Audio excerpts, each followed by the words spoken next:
Apologies for being a few minutes late there, guys. Ekka's here now. Welcome. I've still been researching Redlight, to be honest. This one's been quite difficult to research in the amount of time that we had. So we might need to just follow up on a few things, I would say. Just by way of updates, so I think it's a shame he's not here, but let me share some news about Marvin.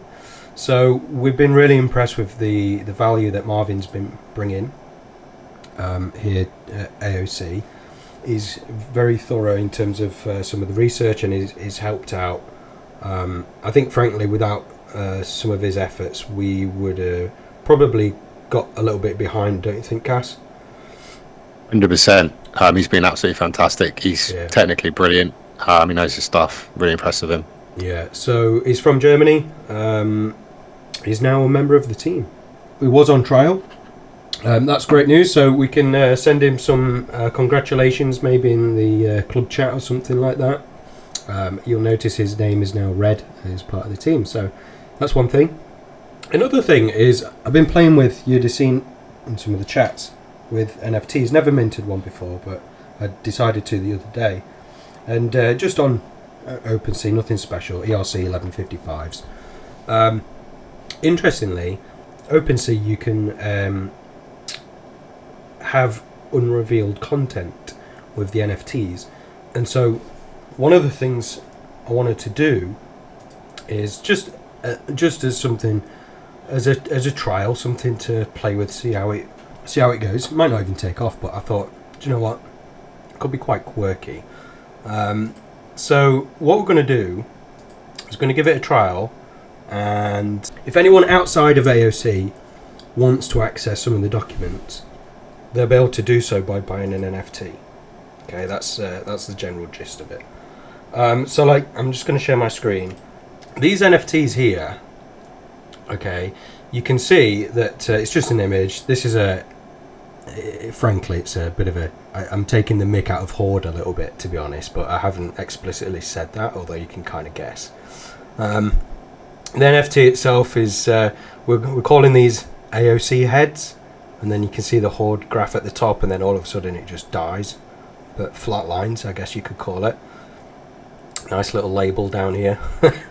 Anyway, I made myself chuckle with that. Cass said, he slapped me on the back of the wrist saying, it's not very professional, and I was like, yeah, I know, but you know, sometimes you have to have a laugh. And if you know me personally as well, I work really hard, but at the same time I like to have light-hearted banter and a laugh as well, you know. So, but inside these, interestingly, look, you can store the PDFs. So I've stored the Horde one here. Okay, that's a Horde assessment. And then this one, because we did this one, if you remember rightly, a week or two before the project collapsed. And, well, not necessarily collapsed, sorry, they put severe restrictions on, let's say. And so, because of that, I've decided to include the MDB one on here as well. So, I thought that was a pretty interesting way of getting some assessments. And then, I'm not sure what the long-term plan is, but I'm thinking, well, if say they buy one of these and let's say they're paying $18 for it, well, maybe we can give them a tier 1 membership as well for a month, just so they can trial it, test it, that sort of thing. What we're saying in chat, so hi, yeah, laughing, yeah, cool. Right, let's get into Redlight. So let me just start by saying this assessment's not quite finished yet, and if I was to just scroll down to the bottom, you'll see most of it's done. We've just got the last few bits to do. There's a question there, look, about reverse image searching, which I've kind of done already, to be fair, and then a little bit about socials and how do they handle FUD, or you know, general questions at the end. But I think we'll be in a position to give them a score at least by the end of the day. Now, this particular project, it was quite hard, to be honest, to research for a number of different reasons. We'll go through. We'll share all the information that we've got so far. You can see all the tabs open at the top of the screen. And yeah, first of all, the team were hard to find in real life, although I think I've found them, and I think there's some revelations that need answering, which I shared in the tier 3 chat earlier. And I've reached out to Alex privately to try to address some of those, so I appreciate it if you guys could keep that quiet. There's a couple of other things as well about Alex that I've found. That one was about MIT earlier, where I found no evidence of him being graduated from MIT. The other one was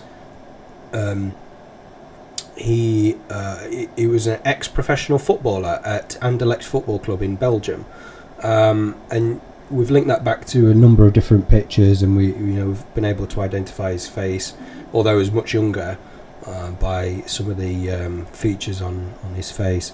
So I think one of the if I was to summarise that, one of the questions I have in my mind is whether Alex has the background that he says he has. So we shall find out, but it's fair to say, look, these guys have a blockchain running, it's up and running, it's functioning, and so to do that you have to have certain characteristics, and so I don't think it's fair to fully say that this guy's not who he says he is, blah blah blah. I don't think that's fair. And also people can change, people can learn and educate themselves and things like that. So even if he was a full-time professional goalkeeper, so what, right? You can learn when you're not playing. You can go to uni and you can then leave and build things up, and from a software perspective. So that says nothing really. It's just a couple of questions that I've got open. So in the ecosystem right now for Redlight, we've got the blockchain, which we're going to go through in some detail today. We've also got the Scarlet chains as well, otherwise known as nodes. I haven't really put any effort into them, to be honest. We all know where nodes are. We all know what type of project nodes are. I guess, we could go into some detail if you want later down the line, but I just felt as though you guys probably wouldn't want to spend too much time on them, although we can if you want. So most of the effort tonight is going to be about the blockchain itself, and we'll go through some of that. Yeah, I've seen V2s before. I've not seen any node project ever be sustainable. The one that's probably lasted the longest is Horde, to be fair. Yeah, I struggle with the nodes. Yeah, to be honest, I'm not surprised they're at V2 already. I'm in Redlight myself, and I've got Scarlet chains. That's only because I had a load of node districts that were migrated over to this new Scarlet thing. And one of the biggest lessons I learned is those guys love a whole game theory style way of doing it. They'll just keep pushing the problem down the line. So what I've certainly been doing is, since the migration, I've literally been claiming every single week as if I'm claiming my paper round money or something like that. So I've done alright from it so far, but yeah, I'm not surprised that they're already thinking of a V2 to try and sort of just let it run its course, I suppose, until it drains out. But yeah, that's just something that I've been doing. And Cass, was Scarlet chains around when the blockchain was launched? Is that when it kicked off? So August. Yeah, it's all around the same time. And yeah, I've just literally been claiming religiously every week, trying to convince a few other people to do the same. Because they're all talking about, it's compound. I'm like, no, just claim what you've got, because it's not going to last. Okay, so let's continue. Scarlet chains, we can go into more detail if you want to. I would say for today's session, let's focus on the blockchain. I can look to answer any questions that you've got on Scarlet chains, but with it being nodes, let's try and get a bit more value out of today's session. If you look at this particular project, right, and you look at the vision of what these guys are trying to set out, they've got what they claim to be is gasless technology, right? Which means that you don't pay any gases, right? And on other blockchains, some of those gas fees will be used to pay validators or miners, whatever it is. I say part because some of it is certain supply of the token as well, depending on the blockchain. Now, the reason why these guys are focusing for gasless blockchain technology is because they keep quoting that they would like to bridge the gap between traditional businesses and blockchain. And if you think about how businesses operate today, well, they don't really want to pay extra for each time they have to do a transaction, especially if they're having to do thousands of transactions a day, right? We don't know what some of these future applications are going to be like. And so we've seen multiple blockchains, like, for example, Cadena, which we're going to do Cadena hashing actually for MDB. Cadena has, they say, essentially zero transfer fees. But it's kind of like 0.0000001. I mean, it's negligible. But again, I guess over millions of transactions, it still adds up. So these guys have gone for zero, like completely zero. And I get the logic. It makes sense. What's going to happen in the future? Who knows, right? It's a brand new blockchain. Come out August 19th, 2022. 07:13 p.m. UTC. So it's only September, October, November. It's only 3 months old. What does that mean? Well, it means there's a lot of risk, okay, because you don't know how the project's going to go. You don't know what traction it's going to gain. You don't know who's going to come on board. However, there's a lot of potential as well. So if it really does take off and they start to get some, huge businesses on board, and if you listen to Leo's, Leo is the CEO. I can't remember now. He's talking on the back of the Dubai Expo that they had about all of the different companies that were coming to talk to him and talk to him about their specific USP, which is gasless technology. So there were some big names that they called out, and if any of them take off, or a number of them take off, there's some potential. So you've got to balance that out. If you're thinking about this particular project, you've got to think about the risks as well as the potential rewards, as you guys do anyway. But yeah, it's a layer 1 blockchain, okay, which is EVM compatible, so Ethereum virtual machine compatible. And what that means is that it can communicate with any other EVM compatible blockchain, like, for example, Ethereum, AVAX, Binance, Phantom, you name it. There's a few. Some that are not, are the likes of Solana, Cadena, I think DAG is not as well. So there's a number that are not, but this is, which I think is good because it just helps with volume and simplicity when trying to transfer tokens and coins from one chain to another. So that's a benefit there as well. Talk a little bit now about some of the other problems that they're trying to solve. So I'm a bit confused by this message, to be honest, because they say they're trying to solve the blockchain trilemma.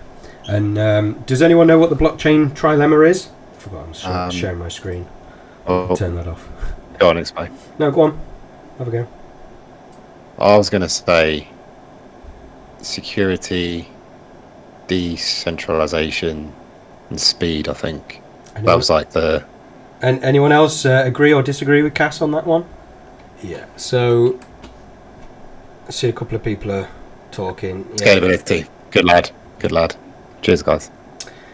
There's a Medium article here by Certic, so let me pull this up. Now, this is a real big problem. There you go, the blockchain trilemma. So, the theory here is that if you have really high security and really good decentralization, which means that no single entity or organization or company or government or country can take it down, then you struggle with speed. Okay, and an example of that is Bitcoin. So it's got really good security in terms of its proof of work, which, if you don't understand proof of work, I really recommend. It looks horrible to read, but I really recommend reading the Bitcoin white paper because it explains exactly what proof of work is. Now, for each second that moves on in time, it becomes even harder to try and take over the network, right? So Bitcoin has really high security and really high decentralization because it's got miners all over the world.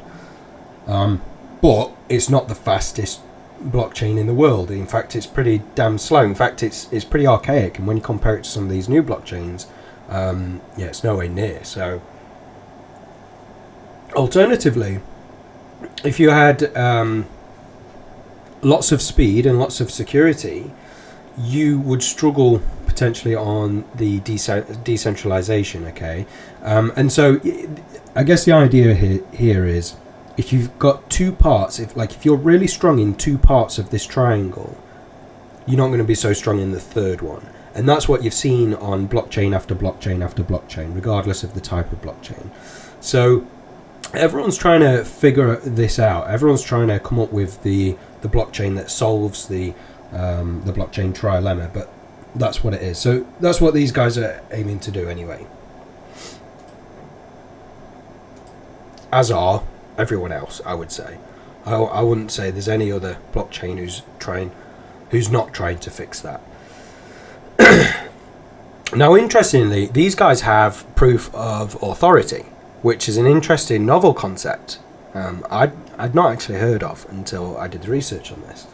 So, proof of authority, it removes the how to best put this. So, whereas unlike Bitcoin, anyone can go buy a miner. Anyone in the network who's got a miner doesn't know the next person who's got a miner, unless they talk to each other, right? But generally speaking, if like I've got 2 Cadena miners here, I don't know anyone else who's got a Cadena miner, and so it's decentralized because if I switch mine off, it's not going to stop the network. If I don't know, UK switches off or bans mining, it's not going to turn off the Cadena network. Now, proof of authority is a little bit different in that you replace the proof of work. So with miners, you have to put in the energy, the electricity, in order to generate the returns, right? Proof of stake, you have to put in a stake, an amount of tokens or coins, that you can that you're locking in there, and then that enables you to gain rewards from. So you have to put something in to get something out. And with proof of authority, it's you basically are putting in your identity. So validator owners are the identity of those individuals are known to the central organization, which is Redlight, and they are authorized to operate those validators. Now, in the system right now, they've got about 300 validators, and I didn't believe them at first because I could only find 10. But we've since been able to do that, I think. So you guys know me. I always go in with a skeptic first mentality. Everything's a scam until proven otherwise. And the proof of authority mechanism, why this is important is because what it does is, instead of you having to lock up energy like with a miner, or funding like proof of stake, you are locking in your identity.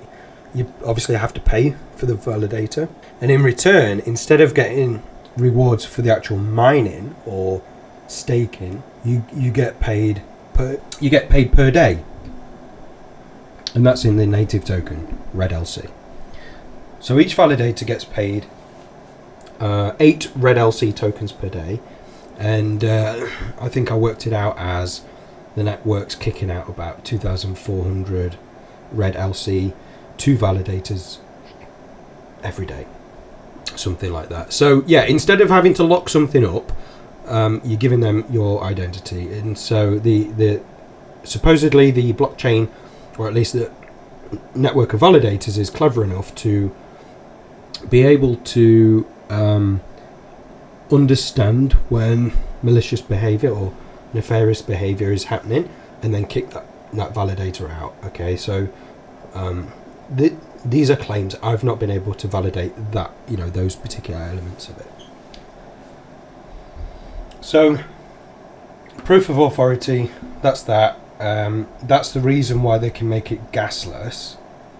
Yeah, I agree, Mowgli. Yeah, I agree. Yeah.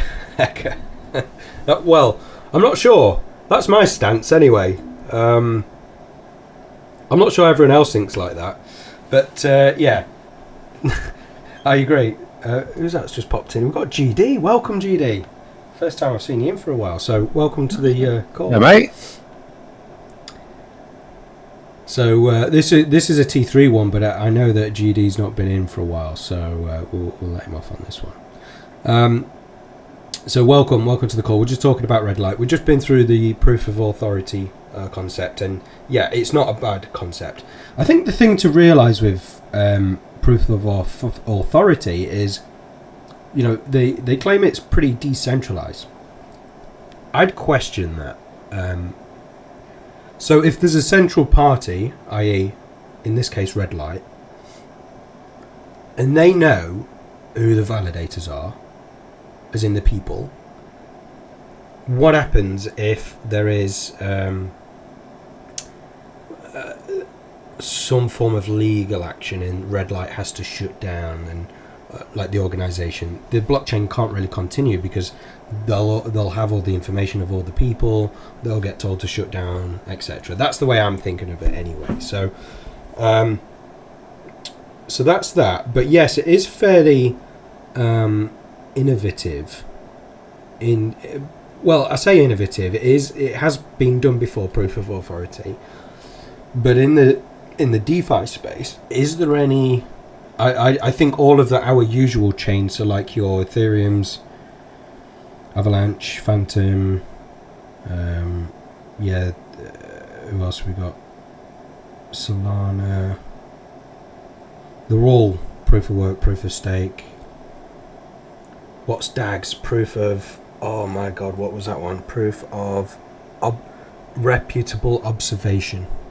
That's what Constellation DAGs is. Proof of reputable observation. Have you guys heard of Casper?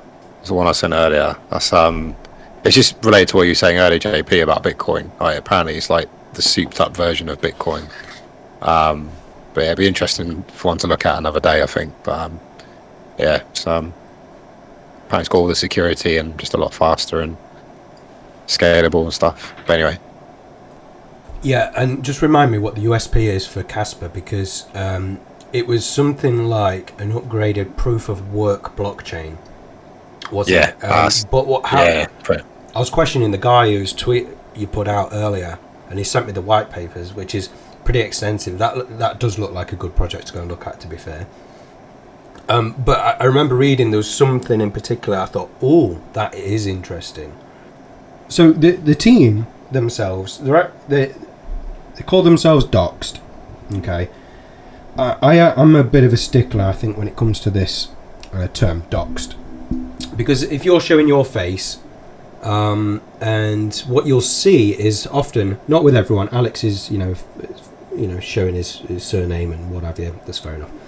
Most of the rest of the team, it's pretty hard to find their surnames. We have, I think, for all of them except for Leo. So they say Doxed, and we've done a lot of work to try and make sure they are who they say they are. So we've got Alex Van Hool, who's based out of Orlando or Kissimmee in Florida. So according to the history that I could find, he was a former goalkeeper at Anderlecht in Belgium. He on his resume, in fact on the website, in fact I could show you this because this one is and GD, I was just saying to the guys, keep this one confidential for now because it still needs to be validated with Alex, so I am actually questioning Alex on this. So where is it? So on the website here you've got Chief Technology Officer Alex, okay, and he graduated from MIT in 2021. Okay, MIT is I think it's Michigan. It's here. What is it?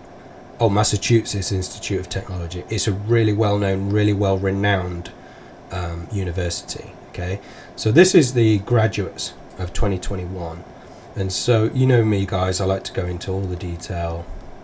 So we've got a number of different Alexes, but 0 Alex V's. Let's go to Alex Huell. We've got 1, and it's Alex Herrera. So in here is not listed as a graduate. I mean, you've got all of the graduates here with all of the courses that they've done. Okay, so I'm not seeing it.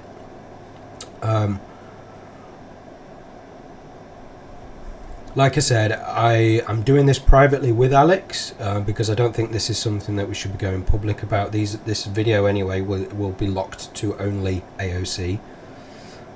So until we've got the clarification from Alex, I don't want this to go any further. Okay, but I just wanted you to know that according to this documentation, which is from the MIT website, his name's not on there. So, but like I said, it doesn't necessarily matter. Even if he was a goalkeeper, it's fine. You know, people can change. They've got a blockchain up and running right now for 3 months, so you know that says something about the team.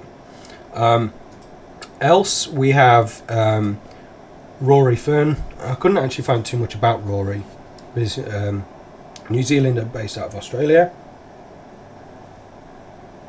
Bailey Sheraton, we found, this is his LinkedIn, listed as a student, but he's Chief Marketing Officer at Redlight, but I couldn't find any other history, really just more around the student history. And this is his Instagram as well, bit of Gucci and supercars and stuff. Anyway, close them off now. So let's move on. Let me talk a little bit now about well, Leo I actually couldn't find too much about. Okay, he's the one I've not been able to find out a surname for. So they've got their offices. They've got offices over in Australia, Singapore, and Dubai. Okay, I've found evidence to say that they are legitimately registered in Australia and in Singapore. And in the assessment, you'll see the links as well. So I think that's important. It's always worth going to just double check that. The Dubai office, I couldn't find any evidence for, but that might be because, you know, Dubai officials don't publish that publicly. I don't know. But it's not, I'm not saying they're not there, but I'm just saying I can't find any evidence. Okay. In terms of the funding for this particular project, if you don't know the history of Redlight, they used to be called Redlight Node District, and they would have made money from that, which I'm assuming has gone into the investment and funding of this particular blockchain. We can see around a similar time to the launch of this blockchain, we can see transactions of about $300,000 going out to, close to $400,000, leaving the Redlight Node District ecosystem and being transferred over bridges and zappers and things like that. So with the proximity of the startup times for this particular project, I've put 2 and 2 together, and I've made the assumption, and that's what it is, guys, it's an assumption, that that's where the funding came from. Okay, there could be some VCs. I've not had to, like I said, I was struggling with the time on this one, just because of the complexity of it more than anything. So on the blockchain, as far as we can see, there is no rebasing. Okay, but I'm going to talk to you a little bit about what they call the secret sauce, and I think I'm close to cracking what the secret sauce is, but we'll see. And this is when I refer to the secret sauce, I mean, how are the validators paid? I asked that question in chat, and the response I got back was, can't talk about it. The validators, the owners of the validators, need to sign a non-disclosure agreement, an NDA, which means they can't talk about it. Now, I get that. That makes sense, because they know, people know, or, if you know one, you can find out who the rest are, essentially. So I understand that. That actually makes sense. But the way in which they were paid is what I was really interested in.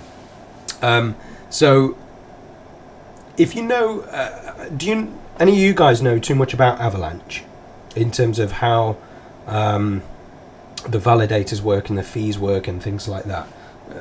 You can just add an emoji or something just to give me an indication of what you know about Avalanche.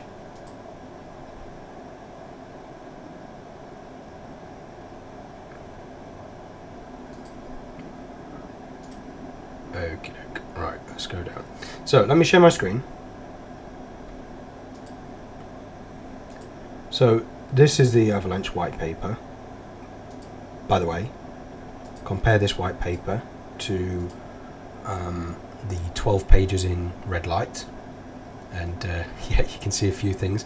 So this is one white paper from Avalanche, right? They have 4 white papers. So this is the consensus one, which talks about how the proof of stake works in Avalanche, for example. Okay, lots of graphs, lots of equations and mathematics and things. Yeah, you can see this, and obviously people's put a lot of time into it. Okay, now I was reading through this thinking, I actually thought that when a transaction is validated on Avalanche, that the fee goes to the validators. Completely wrong. I did not know that. That's right, Cass. They do actually. They've got elements of DAG. Yeah, it's not a I don't think it's a complete DAG ecosystem, so a directed acyclical graph, but it has elements of DAG in there, which helps with scalability and speed and things like that. So in here it says. Let me just search for the word.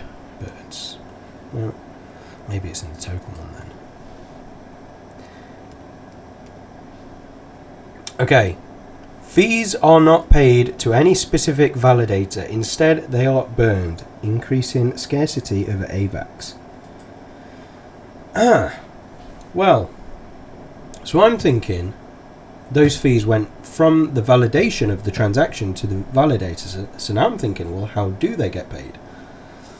Now they have, if I now search for mint in this white paper, okay, scroll down. There is a minting rate function, which means that this is variable. There's the maths. I'll let you guys do the maths. You can do that as homework, okay? I am not doing it right now. But there is there's some where is it? It's dynamic, but it's a clever way. Essentially, what they're trying to do is have a perpetual growth on the network. So there's always going to be this dynamic between the fees burnt and the tokens minted. Okay, and it's always going to be slight growth until they hit the hard cap. Okay, and then once they hit the hard cap of tokens, then they can they can simply just switch to using the validator, the transaction fees as rewards. Okay, so pretty novel way of doing it, in that it's pretty infinite. And I think what Redlight are trying to do is something similar to this. You're not going to get an answer from them, okay? Not at all. I've tried, but what we can see is right now. This is how many. This is on their website, by the way. This is on their APIs document, so I can pass this on to you. There you go. It's in chat. You can come down. You can run a number of different queries. So on a normal like Ether scan or something like that, you'll go to the contracts page. You'll click read contract or write contract. This is kind of like that, but it's just laid out in a different way. Now, one of them is get total coin supply from a database minus the burn number.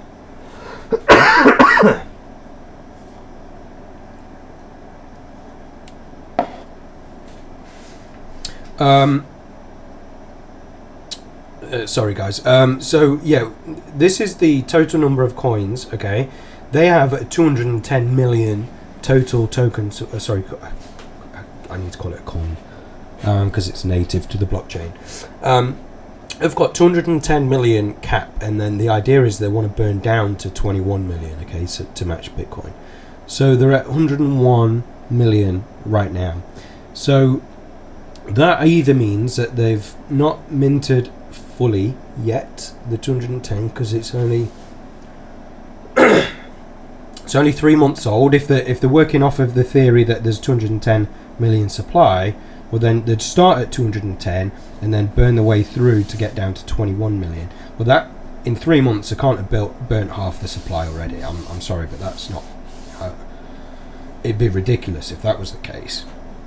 But instead, what I think they've done is they've minted X supply, like a certain number, somewhere 50% halfway through maybe, and then I think they're gonna use a similar sort of concept to Avalanche, where it's like a perpetual growth, but in this case they might be going for a perpetual burn, let's say, because they want to get down to the 21 million. So I think they just switched it around a little bit, and again, once they hit that 21 million, where there's no more than 21 millions in the supply, I think then they'll switch to the fees are paid to the validators. But then I'm not sure how that's going to work. I need to put more thought to that, because it's supposed to be gasless. You can pay for gas if you want, so maybe it's going to be that pays for the gas fees, but I think the guys do talk about it in one particular video. So that's that. I did spot earlier, I did put it in chat, $2.35 now. This is wrapped red LC, $2.16. So it looks like there's a bit of a arbitrage opportunity there. But this is the map, really. What would you say about this? The map, sorry, the chart. What would you say about this chart for a red LC? Does it look good, bad, somewhere in the middle? What do you think? Yeah, I agree with you. Yeah. Yeah, actually, it's a very good point, Eka. I think well, it's not going down, right? Well, we've had a downtrend, but so is the whole market, right? But if you ignore the first launch, the up here from down here when it was like 94, or I think it was $1 actually when it launched. Ignore this uprise here, because you're always going to get that on a project. But if you go for this sort of point here, so $2.40, it's around about the same sort of price now, and given the action that's been happening in the market over the last few weeks, that's not bad. It's pretty okay. I guess the other thing to consider is, well, if this blockchain does take off and it does do what it says it's supposed to do in terms of getting businesses on board, it could be a lucrative investment. I don't know, but like I said, you've got to balance that with the risk, right? Interestingly, I spotted this earlier. I want to know what your thoughts are on this. Started seeing these. Who's buying less than $1 of tokens, right? Look at this buy to sell ratio here, 1019 to 781. Look at this. This is the maker. Remember this number, 97 BB. Okay, so that's the address of whoever's buying this token. Look at this one, 97 BB. This one, 97 BB.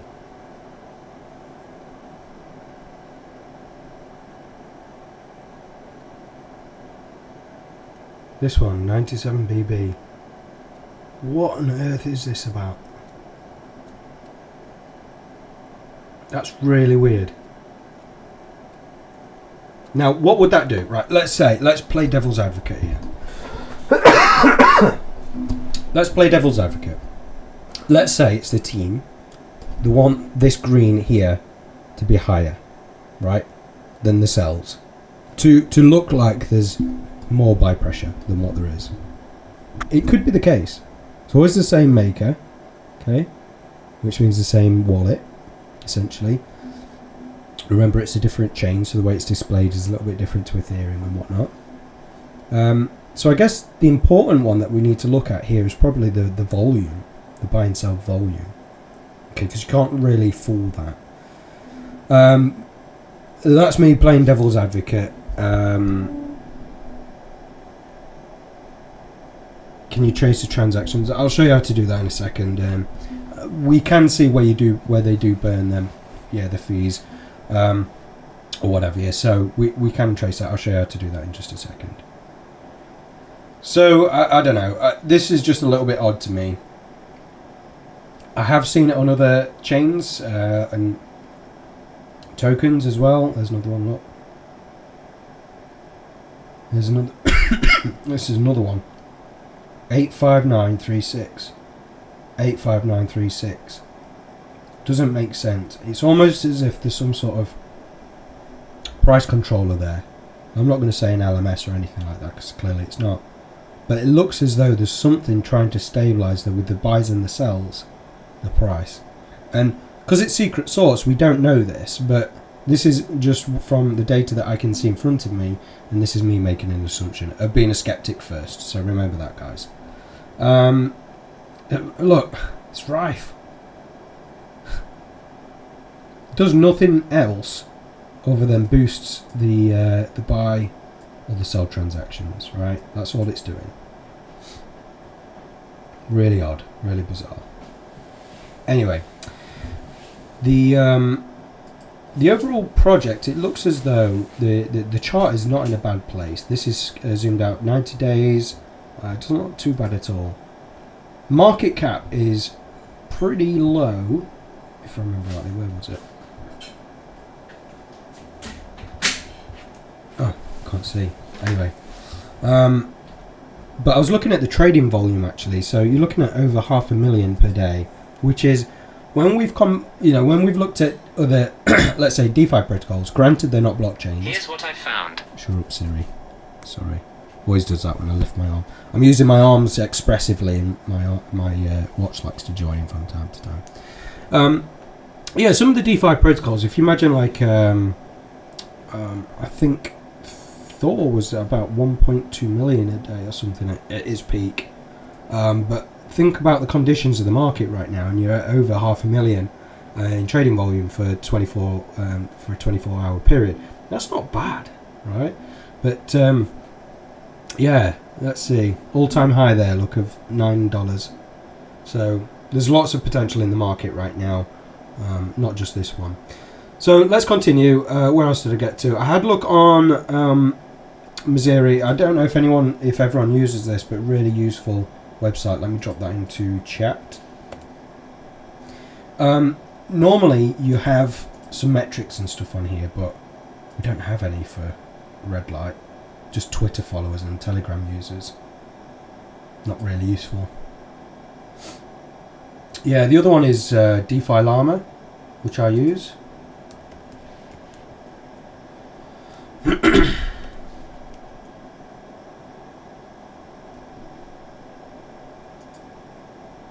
And then in here, you can go on chains. You can have a look at chains, but Redlight chain's not on here, unfortunately. So I was looking for the TVL. I wondered how much total value locked they had, but yeah, it's not on there. So we don't have too much to go off in the way of analytics, unfortunately. It is what it is. It's only 3 months old, so maybe we can revisit this in the future.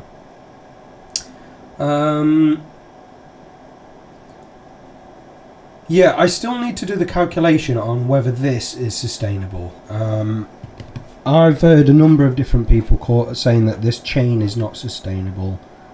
So what I'd like to work on is figure out, of the emissions that are being paid to the validators, which is 8 red LC per day, what's the fees getting burnt, and what's the oh, sorry, not the fees. How does the dynamics work between the paying of the validators, and is it just going to be another sort of strong node or something like that? I don't know. So we need to do a little bit more research there. But yeah, because they're saying it's NDAs and secret source and stuff, it makes it very hard to figure out what's happening there. Okay, bit more about some of the on-chain projects. So they've got Scarlet nodes, which we've touched on, which is the nodes, right? Scarlet chain, sorry. You've got the Redlight district nodes, which is the mansions. They've also still got that live on Avalanche as well. I've seen that today. We've got Dawn Swap, Midnight Trades, Redlight Trust, and Twilight Trust as well. Midnight Trades and Twilight Trust are not open yet, or not finished, so yeah, but a bit on the ecosystem. There's 3 months old, 4 projects on there. I don't think you can expect a huge amount so early on, but it's interesting to see, at least. Now, unfortunately, these guys are going to score quite low in our scoring report. And the reason for that is because most of the contracts, if not all of the contracts that we've seen, that we've looked at and Marvin's looked at as well, are not verified, which means you can't read them. So, best way to show you this, I'll come on to this in a second. Let's go back to transactions. Well, you might remember, and we'll go through this on next week's session. I think it's on Thursday, which is the blockchain sleuthing session. So if you're around for that one, please join us, because I'm going to teach you how I do my sleuthing, which is really useful to help understand a few different things, actually. So what it means when a contract is verified is that you can read the code. And I might have said this before, but for those of you who hasn't been in one of these sessions before, that's what it is. When it's not verified, it basically just looks like a load of numbers all batched up together, and it's just, you can't read it. It's not possible to read. So everything that we've seen as part of the Red LC contracts and everything that's on there right now is not readable, unfortunately, and so they're going to score quite low down on our assessments.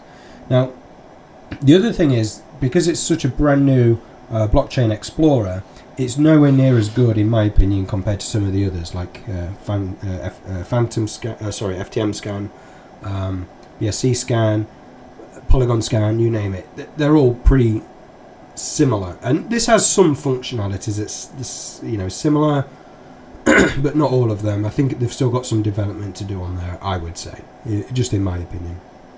Now, we always go the safer route. So, if we can't validate something, we mark it down, because that's what we do. We're here to identify risk, and if we can't validate something, then we'd always err on the side of caution. So, is it a proxy contract? We don't know, so we have to mark it down. Is it verified? No, it's not. So that is a 1, right? Does that have a mint function? Well, actually, I believe it does, but we can't verify that. Okay. Is it got the right level of safe math, so you can't have those under and overflows? We don't know. So again, we have to mark it down. Interestingly, this fixed supply one could... Yeah, they've got a fixed cap supply, as in they can't mint any more than 210 million. But I just have this feeling that in that secret source of theirs, there's going to be a mint function. And I think it's to do with this perpetual growth, like I explained with the Avalanche, except for these guys might be flipping it around, doing it the other way. But I don't know that. I can't confirm that. So, actually, this one's probably debatable right now. We don't know if it's got a whole trading functions on any of the contracts. They've scored really highly on the taxes because they don't have any.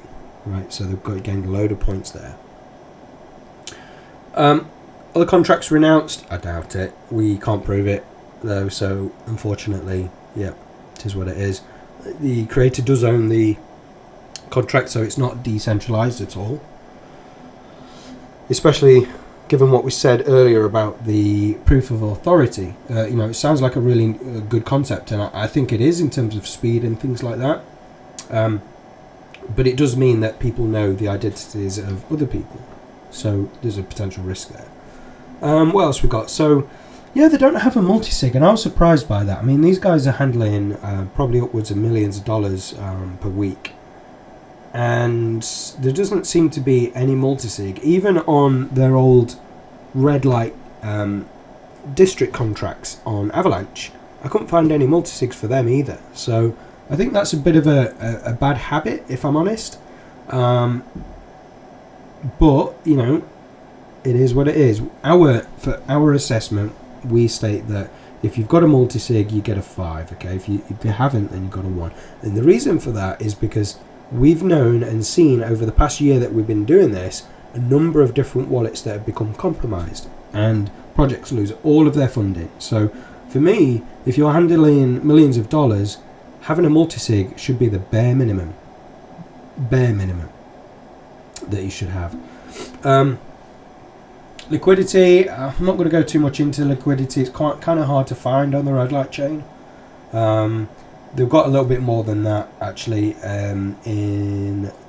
This is the wrapped Redlight Red LC token, which is available to see on Dex Screener. Okay, so I'm not going to go too much into liquidity. I'm not 100% sure. I think because we're not able to see something, I'd hate to quote them wrong. But they have had an audit completed. The auditing firm, if we was to look at the audit, where's the audit? Right, here's the audit by Pentest. Okay, and so application penetration test. If you look at this document, okay, most of this is look, by the way, even on audits it's just Leo CEO. I cannot find his surname anywhere. Most of this, Cash, you might be able to tell me better actually. This mostly looks like Web 2 because they are checking infrastructure and things like that here rather than your typical Solidity Web 3 sort of audit. It's very different to one of those audits. So it doesn't, like, I don't understand so much that's on here compared to when I look at a Solidity audit. But when I'm looking at this, it's certainly saying that there's medium risks. Okay, there's no high risks, and this company here, I have checked and done the due diligence on them to see if they are a legitimate company, and you can see they are based in Wyoming. I've put the link in the assessment. They are a legitimate company. They've been going about a year, so they're quite new, but hey-o, it's fine. You got named people on this, so I've no doubt that that's a legitimate company in the state of Wyoming, which means that it's a crypto-friendly state. Wyoming is, so I think this is a legitimate company. So I can't do anything to sort of cast doubt on the audit or the findings of the audit. But because they have the severity of medium, okay, I've given them a 4. So not quite a 5 there, but I think that's okay.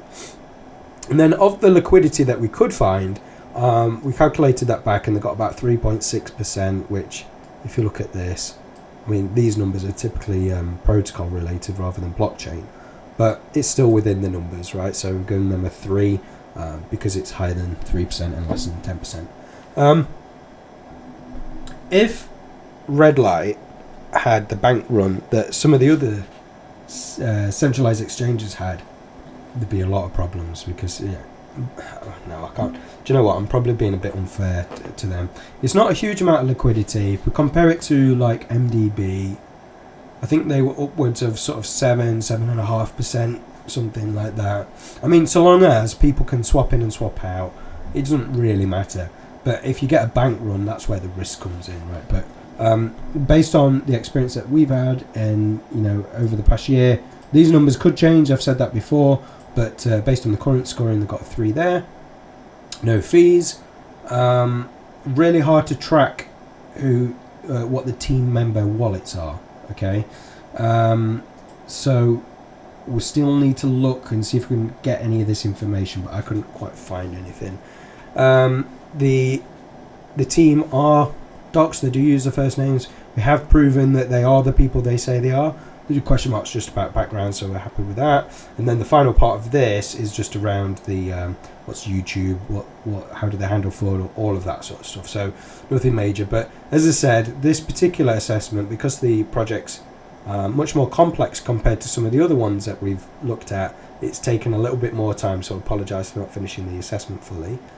Couple of other things I would say is this. Right, so interestingly, when I question them, you can go in Discord and you can search how many validators have you got, right?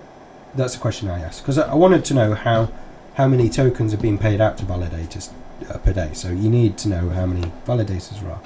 Now, I was looking at this screen. This screen shows you the blocks as they're created, and it tells you who the miners are. So the miners is the validators. So I'm expecting to see regular numbers that I've never seen before. I'm not expecting to see many of the numbers repeat, right? And I was sat here for about an hour one day. This is, I don't know, 3 or 4 days ago or something like that. And I was looking at these numbers, just the first sort of 5 or 6 digits, and they kept repeating.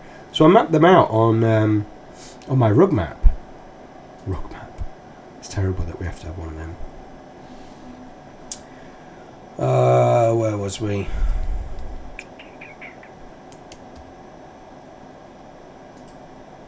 There we go, Redlight validators. So sorry about the colours, guys, but we had 10 validators coming back. So I'm thinking, are they telling people that they've got 300 and actually have only got 10? So I questioned them on this. Right, you see F66, E6E keeps coming up. Right, let's check here. F66, E6E. So it's always the same validators that come up. Now, I did ask them about this because I'm thinking, oh, I've got you now.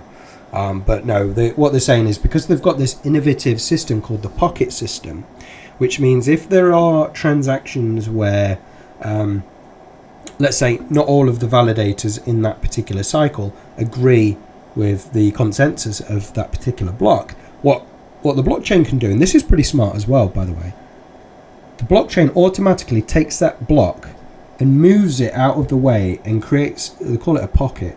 And that pocket means that it gets then separate validators. You have a master validator in the middle, and they then work on that outside of the main blockchain. And then when it's completed, it goes back into the blockchain. So it kind of like I've not heard of it being described that way before, but I think it's something similar, Cass, to like your DAG, your directed acyclical graph. In a way, I actually think this blockchain, and I don't think they'll tell you this, but if you listen to some of their videos, I actually think this blockchain is based on Avalanche to a degree. Not all of it. I think there's some innovations on top of it, but it wouldn't surprise me if that pocket system is kind of like a version of what Avalanche do with their DAG system, and this perpetual growth that I was talking about as well earlier. So if you go onto this page, ignore that. You've got 10 validators that come up. Don't sit there watching it. I've already done it. You'll only ever see 10. So I asked them about that, and they said, well, yeah, that's because actually that was quite rude. If you look in the T3 chat the other day, said Alex came to me and he said, yeah, that's because you don't know how it works in the back end or something like that. And I said, well, yeah, please educate me. And I guess the APIs for the blockchain is only picking up the master validators, not the ones that are around the. Let me go to the white paper that explains this a little bit better.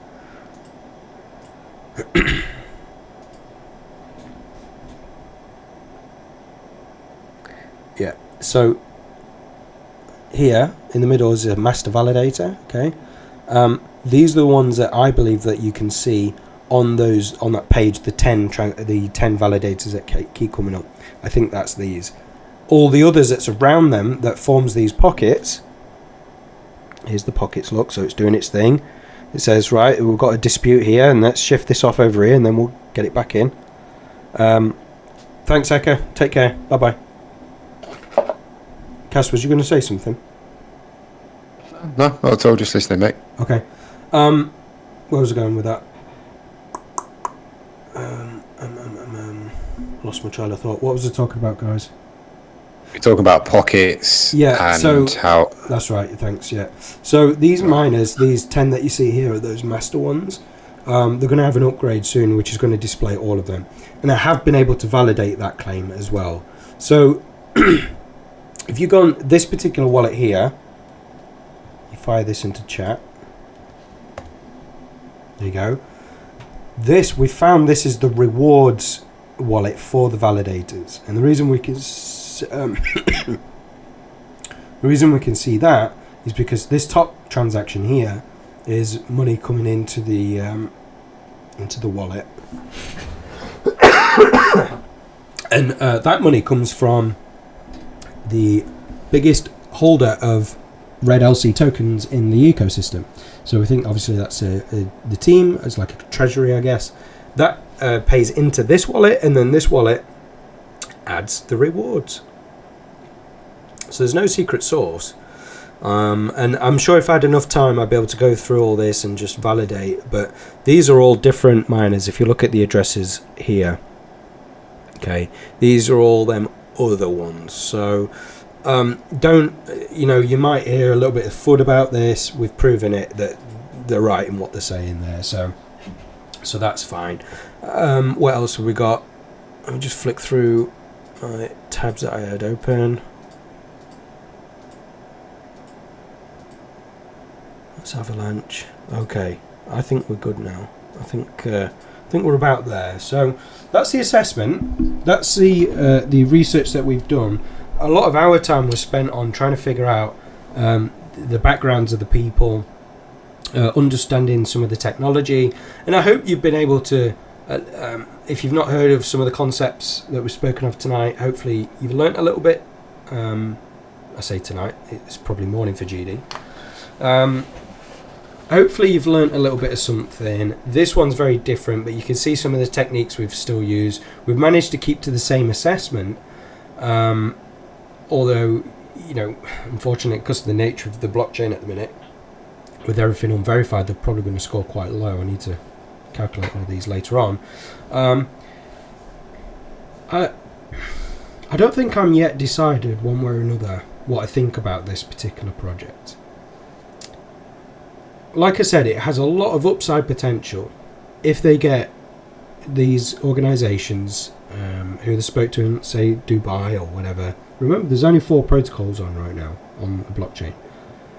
But there's a lot of risk as well, because we don't know what the mechanics are behind it. I mean, look at the Avalanche explanation.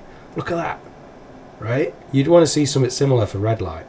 That's just one white paper. This is another, right? And you've got 2 others as well. So there's a lot of, obviously, mechanics behind the scene that we can't see right now. And so, like anything, guys, you just need to make sure that you weigh up your risks versus the amount of money that you want to put in, if you do want to put it in, and and you may or may not be rewarded for that over time. So, what do you think, guys? That was a bit of a tough one to do, but it was definitely interesting to look at, and it's not very often you see a node project turn into a blockchain. So, very interesting to see what they've done here. What do you think, Cass? I thought that was brilliant, mate. I think you and Marvin did an absolutely fantastic job with that. When you were talking just now about the and there only being sort of 4 protocols and comparing the white papers, like my first thought is, well, hang on a minute, if we're trying to get more protocols on board, then I'm assuming Redlight have another version of the white paper that's not sort of redacted, and it's quite so mysterious, if you want to call it that. I don't think it's redacted. It's not, and it's not really so mysterious in a way. It just doesn't contain the detail that I'd like to see in a blockchain's white paper, right? If you compare this to even the Bitcoin one, I think the Bitcoin one is similar, sort of like 12 or 14 pages long. But it's full of calculations. It's full of theory and how it's going to work, and this is how it's going to deliver this, and this is not. I suppose that's kind of that's what I'm getting at. Really, it's just more if you want these big companies to build it from different industries, because I think two of those four play to earn games they've got building on their network, and they're not really going to give a shit about the technical side of it. But if you've got if you want to get business to business, and just take a look at like DAG, for example, they've got healthcare and Jenny Co that are going to be building on it, and other things as well.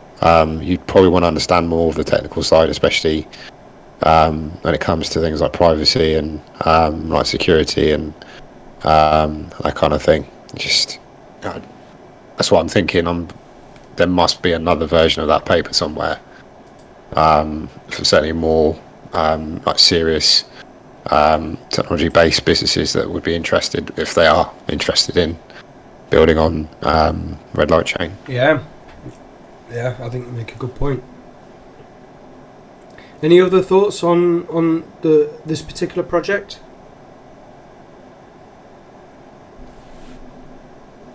The whole... Oh, sorry, I'll let Expo talk. So I can see him typing. Expo, yeah. It's my accent, honestly.